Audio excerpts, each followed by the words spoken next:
BJP खेमे में आज बल्ले बल्ले और खुशी का दिन है। क्यों भी ना हो, देखिए हर नेता चाहता है कि राजनीति में आता ही इसलिए है। ये तेलंगाना में कांग्रेस का जश्न है, कहीं खुशी कहीं गम। तो तेलंगाना में उनके लिए खुशी है तो वहाँ पे नाच रहे हैं। हाँ। लेकिन जो कांग्रेस हेडक्वार्टर में लड्डू बन रहे थे वो कहाँ गए? बीजेपी तो नहीं भेज दिए गए। बिल्कुल, कोई अच्छा मार्केटिंग वाला होता तो वो लड्डू वो बीजेपी ऑफिस में। इस बार दीपक जी नहीं है।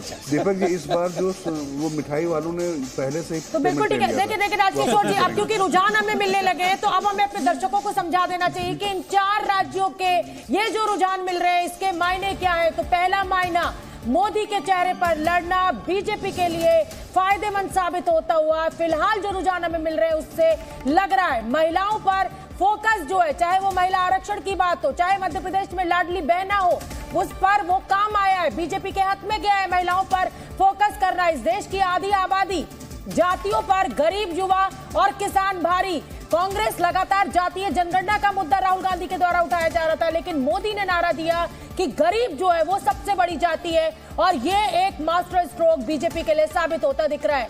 2024 का माहौल बना है, हैट्रिक का रास्ता बना है। एक बार 2014 की जीत, 2019 की, और अब क्योंकि इसको सेमीफाइनल कहा जा रहा है 2024 का, और इतना दमखम के साथ बीजेपी का 3 राज्यों में आना कहीं ना कहीं बहुत फायदेमंद साबित हुआ है। दीपक जी, अब मैं सिर्फ एक बात कहूंगा, मुकेश जी आ गए हैं, मेरे दोस्त मुकेश भाई। 3-0 मुकेश, 3-1 मुकेश भाई। नहीं मगर 4-0 आपका तो।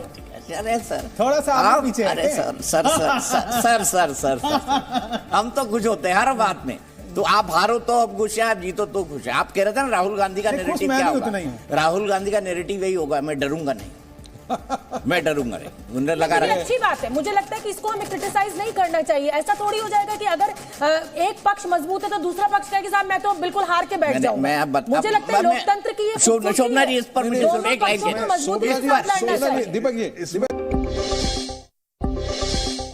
बिल्कुल कोई अच्छा मार्केटिंग वाला होता तो वो लड्डू वो बीजेपी ऑफिस में। इस बार दीपक जी नहीं है। दीपक जी इस बार जो वो मिठाई वालों ने पहले से तो बिल्कुल ठीक है। देखिए राजकिशोर जी, अब क्योंकि रुझान हमें मिलने लगे हैं तो अब हमें अपने दर्शकों को समझा देना चाहिए कि इन 4 राज्यों के ये जो रुझान मिल रहे हैं इसके मायने क्या है। तो पहला मायना, मोदी के चेहरे पर लड़ना बीजेपी के लिए फायदेमंद साबित होता हुआ फिलहाल जो रुझान हमें मिल रहे हैं उससे लग रहा है महिलाओं पर फोकस जो है, चाहे वो महिला आरक्षण की बात हो, चाहे मध्य प्रदेश में लाडली बहना हो, उस पर वो काम आया है। बीजेपी के हाथ में गया है महिलाओं पर फोकस करना। इस देश की आधी आबादी जातियों पर, गरीब युवा और किसान भारी। कांग्रेस लगातार जातीय जनगणना का मुद्दा राहुल गांधी के द्वारा उठाया जा रहा था, लेकिन मोदी ने नारा दिया कि गरीब जो है वो सबसे बड़ी जाति है और ये एक मास्टर स्ट्रोक बीजेपी के लिए साबित होता दिख रहा है। 2024 का माहौल बना है, हैट्रिक का रास्ता बना है। एक बार 2014 की जीत, 2019 की, और अब क्योंकि इसको सेमीफाइनल कहा जा रहा है 2024 का, और इतना दमखम के साथ बीजेपी का 3 राज्यों में आना कहीं ना कहीं बहुत फायदेमंद साबित हुआ है। दीपक जी, अब मैं सिर्फ एक बात कहूंगा, मुकेश जी आ गए हैं, मेरे दोस्त मुकेश भाई। 3-0 मुकेश, 3-1 मुकेश भाई। नहीं मगर 4-0 आपका तो। अरे सर थोड़ा सा आप पीछे। अरे सर हम तो खुश होते हैं हर बात में। तो आप हारो तो अब खुश है, आप जीतो तो खुश है। आप कह रहे थे ना राहुल गांधी का नैरेटिव क्या होगा? राहुल गांधी का नैरेटिव यही होगा, मैं डरूंगा नहीं।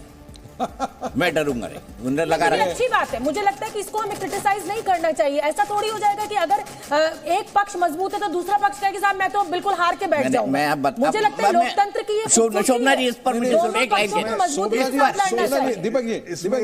इस पर मुझे सिर्फ एक बात कहनी है। मुझे कहने दीजिए, मेरे पेट में दर्द होगा नहीं। वैसे ही पेट में मेरे बहुत दर्द हो रहा है। मैं ये कह रहा हूँ कि मैं एक बार अमित शाह जी का इंटरव्यू कर रहा था। मैंने पूछा देखिए सर कांग्रेस तो बहुत कमजोर होती जा रही है। बोले आपको क्या लगता है कि कांग्रेस को मजबूत करना भी मेरा काम है? तो अब क्या मोदी जी जाएंगे कांग्रेस को मजबूत करें? गृह मंत्री अमित शाह से जब ये पूछा गया कि साहब कांग्रेस ही आपकी लड़ाई आपकी सबसे बड़ी किससे है, तो उन्होंने फिर कहा कि हमारा अगर सबसे बड़ा प्रतिद्वंदी कोई है तो वो कांग्रेस है। और कांग्रेस के नेता अगर ये कहते हैं कि भाई डरना नहीं है, तो मुझे लगता है कि अपनी अपनी पार्टी को मजबूत बनाने का हम मजाक उड़ा सकते हैं। नहीं मजाक नहीं हार पे हम मजाक उड़ा सकते हैं। नहीं सोमनाथ जी इमोशनल मत लीजिए इसको। नहीं इमोशनल नहीं ले रही हूँ मैं, बिल्कुल तथ्यों की बात। देखिए जब आप कहते हैं कि हमारी लड़ाई कांग्रेस से है तो ये भारतीय जनता पार्टी की राजनीतिक चालाकी है क्योंकि वह कमजोर आदमी को केंद्र में ला करके खड़ा कर रहा है। जहां पंचिंग बैग उसको मिले कि राहुल गांधी को मारना है, अरे ये तो उनके